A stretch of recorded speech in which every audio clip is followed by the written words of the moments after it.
Je tiens à rappeler que la rue est prévue par la loi.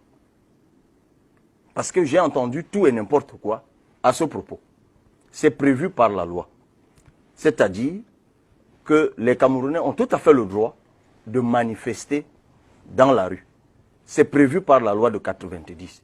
J'espère que vous le savez. Mais et je ne comprends pas pourquoi chaque fois a également le devoir d'apprécier la menace à l'ordre public qui peut transparaître d'une volonté de manifestation. Mais si ce que vous dites était donc partagé par tous, l'évocation de la manifestation publique ne devait pas donner lieu à toutes ces réactions des chefs traditionnels, de ceci, de cela, de tout ce qu'on veut, des gens appelant à la paix, non.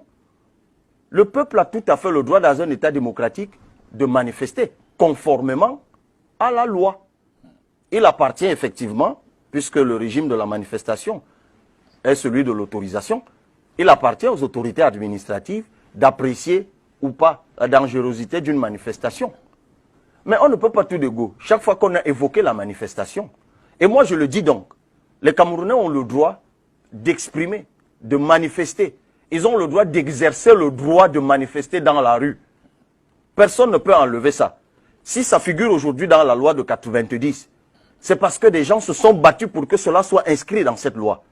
Et on ne peut pas insulter ces personnes qui se sont battues pour ces avancées, en donnant l'impression que lorsque nous aujourd'hui, nous évoquons cela. Je rappelle que au Cameroun, j'ai souvent vu des associations manifester pour le parti au pouvoir, en faveur du candidat sortant. Pourquoi ceux qui ne partagent pas ce qu'il fait, pourquoi les autres n'auraient pas le droit de manifester pacifiquement contre lui? Pourquoi les Camerounais n'auraient pas le droit de manifester pacifiquement pour exprimer leur désarroi, pour exprimer leur ras-le-bol, pour exprimer leur indignation?